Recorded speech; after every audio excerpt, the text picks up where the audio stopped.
नमस्कार, आप देख रहे हैं न्यूज़ पीआर। मैं हूं आदेश। पूरी देश में कोरोना जो है लगातार पांव पसारते जा रहा है और ऐसे में महाराष्ट्र, फिर से गुजरात, दिल्ली, ये ऐसे स्टेट हैं जहां पर काफ़ी ज़्यादा जो संक्रमित हैं उनकी संख्या में वृद्धि देखी जा रही है।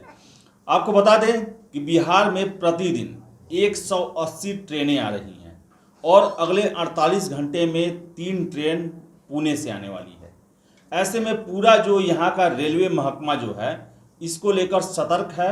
लेकिन इसके साथ साथ हम आपको ये भी बता दें कि हमने कल खबर चलाया था कि सोनपुर मंडल और दानापुर मंडल में दर्जनों ऐसे कर्मचारी हैं जो कि कोरोना से संक्रमित हैं। सोनपुर मंडल की बात करें तो उसमें जो है जो हमें जानकारी मिल रही है 100 के आसपास संक्रमित हैं।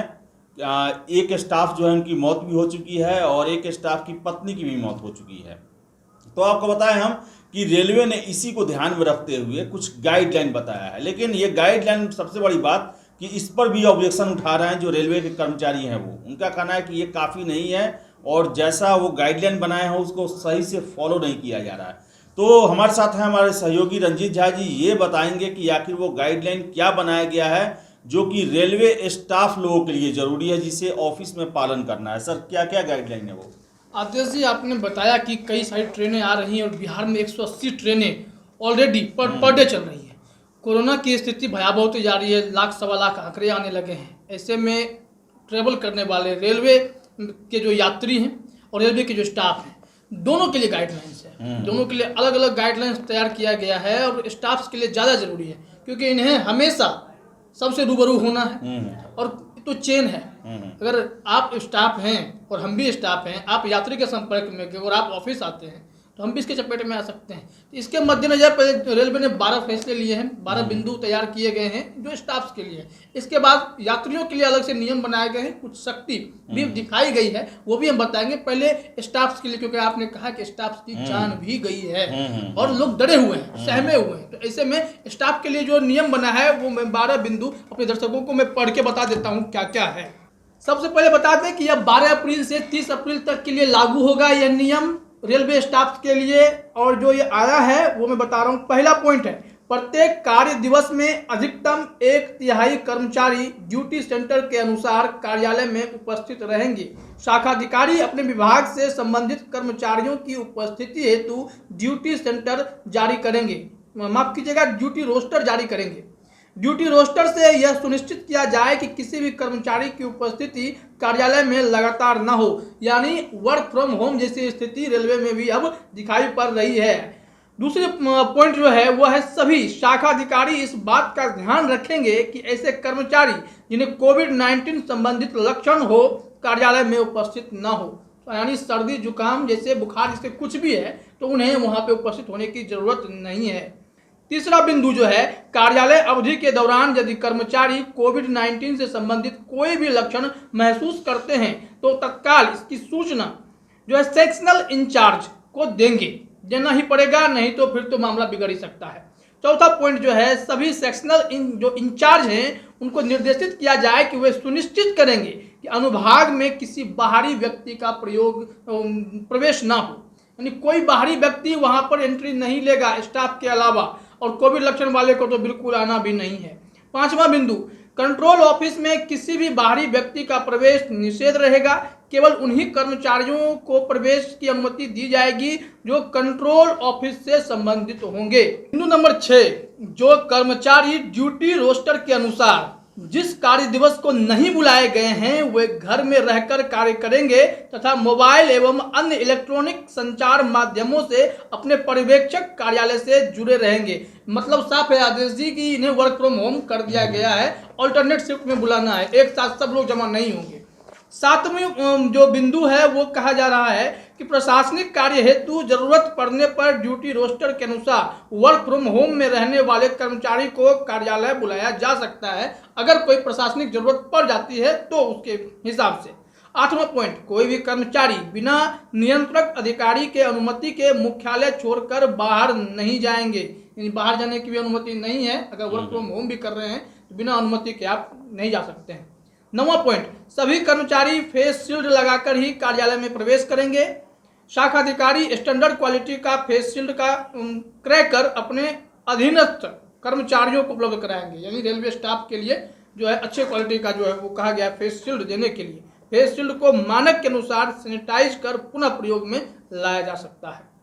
10वां पॉइंट, कोविड-19 के संबंध में केंद्र एवं राज्य सरकार द्वारा जागरूकता संदेश का आवश्यक रूप से पालन करेंगे। 11वां, सभी कर्मचारी अधिकारी चेहरे पर मास्क अवश्य लगाएंगे तथा सोशल डिस्टेंस का अनुपालन करेंगे।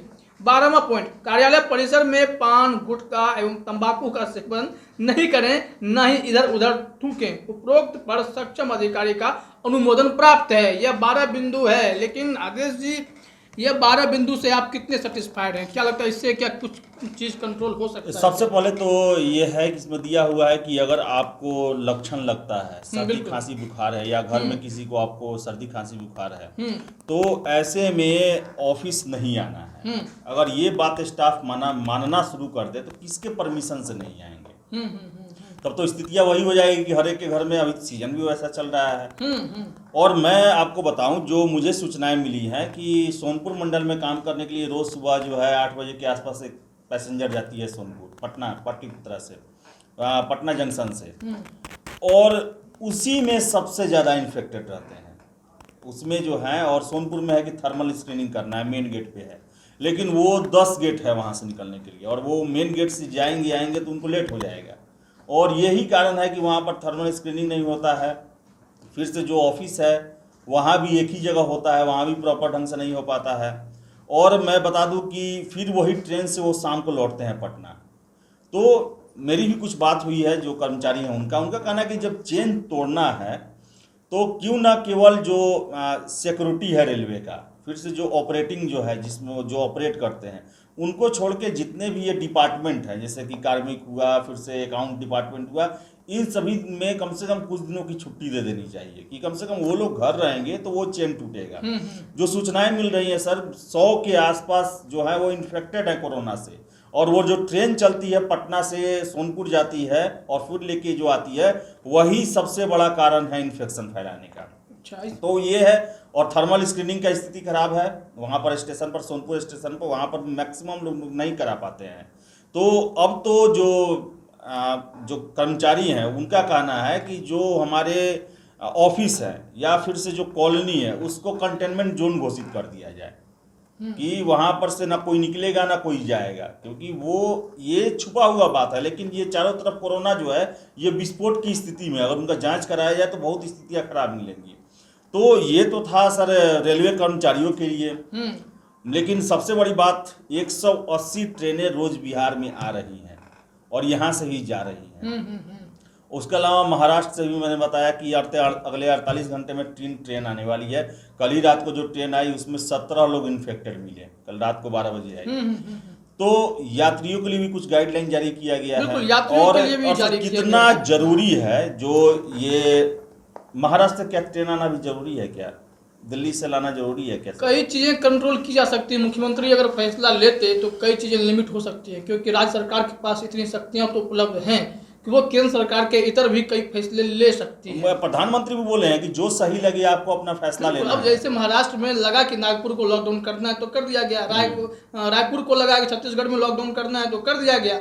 तो फैसले तो लेने ही पड़ेंगे। देखिए, हमने जो गाइडलाइंस भी अपने दर्शकों को बता ही दूंगा, लेकिन सबसे पहले आदेश जी जरा ये गौर करने वाली बात है, जो ये ट्रेनें आती हैं चेकिंग करने की बात है, तो ऐसा तो नहीं है कि जो भी लोग आते हैं डायरेक्ट पटना ही उतरते हैं। वही तो मैंने रास्ते में उतरते हैं। कई ऐसे स्टेशन हैं, छोटे बड़े स्टेशन हैं जहाँ पे गाड़ियाँ रुकती हैं, लोग उतर के निकल लेते हैं। लोकल वेंडर घुसते हैं उसमें, चाय वाले, मूंगफली वाले, आप कितना भी मना कर दीजिए, लेकिन पटना से आगे निकलते हैं। अब जैसे आरा आया, मकामा आया, फिर से बक्सर आया, वहाँ ट्रेनें रुकती है, वहाँ पर लोकल वेंडर चढ़ते हैं, लोकल लोग भी चढ़ते हैं उतरते हैं। कितने जगह चेन पुलिंग भी होता है, कितना जगह सिग्नल प्रॉब्लम के चलते भी ट्रेन रुकती है कहीं कहीं। तो ये, और एक भी इन्फेक्टेड घुस रहा है उसमें, पहुंच जा रहा है, तो फिर प्रॉब्लम क्रिएट करेगा।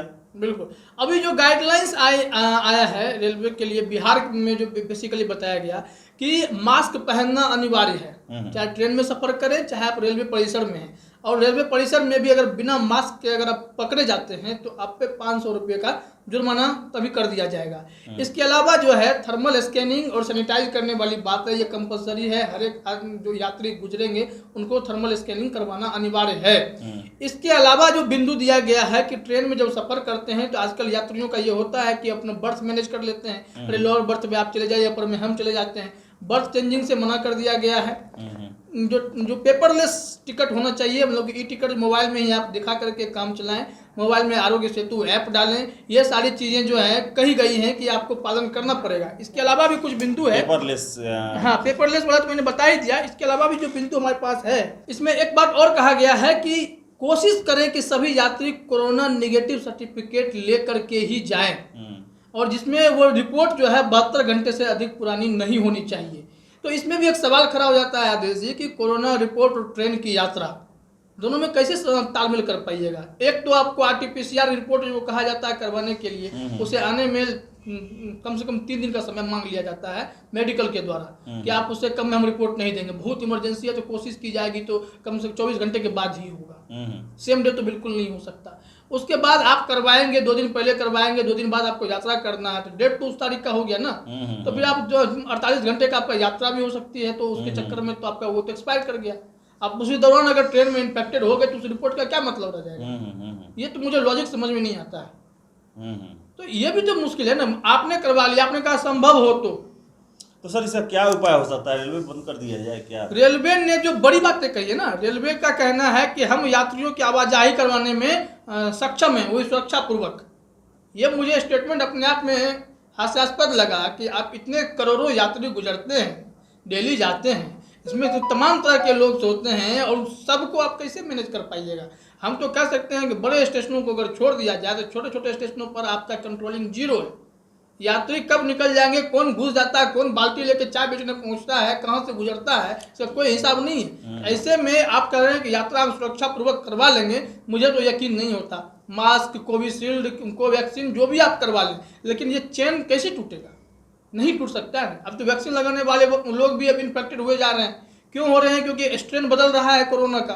अब ये चीज़ें जब बदल रही हैं तो आपको उसके हिसाब से व्यापक तैयारी करनी पड़ेगी ना। आप मैनेजमेंट है, आप सरकार है, आप सिस्टम है, सिस्टम के पास ये प्लानिंग होनी चाहिए। लेकिन आप जिस प्लानिंग के साथ चल रहे हैं वो प्लानिंग तो पुराना डर रहा है। तो मुझे लगता है कि कारगर तो नहीं होगा। यात्री अपने अलर्ट रहे हैं अपनी सुरक्षा के लिए, उनके पास यही विकल्प है कि यात्रा न करें, और क्या हो सकता है। तो अभी जो है हर एक आदमी चाहे तभी ये स्ट्रेन जो है, ये चेन जो है ये टूट सकता है।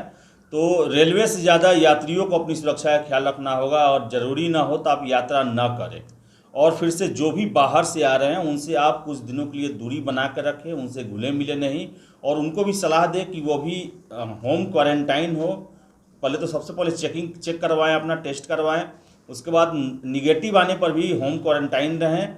और रेलवे के जो दिए गए गाइडलाइन है उसको आप कड़ाई से फॉलो करें और अपने स्तर पर इसका ज़्यादा ध्यान दें, तभी हम इस चेन को तोड़ सकते हैं। नहीं तो ध्यान रखना होगा कि एक बात और भी है, अगर आपके पास कंफर्म टिकट है और फिर भी अगर आपको सर्दी खांसी का कोई भी लक्षण है तो आपको यात्रा करने नहीं दिया जाएगा। इसलिए आप इस बात के लिए तैयार रहें कि आपको कोई लक्षण है, टिकट कैंसिल करवाएं और घर में आराम करें। हाँ, तो जब तक हम और आप कोशिश नहीं करेंगे तब तक ये जो चेन है ये नहीं टूटेगा। हालांकि सरकार तो दावे बहुत बड़ी बड़ी करती है, लेकिन ज़्यादातर वो कागजों पर आती है। तो हमारी जिम्मेवारी बनती है कि हम यात्रा करें तो इतना ध्यान रखें कि ना हम किसी से इन्फेक्शन लें, ये ना ही हम किसी को इन्फेक्शन दें। तो फिलहाल इस वीडियो में इतना ही। वीडियो पसंद आए तो लाइक शेयर करें, हमारे चैनल न्यूज़ PR को सब्सक्राइब जरूर कर लें। बहुत बहुत धन्यवाद।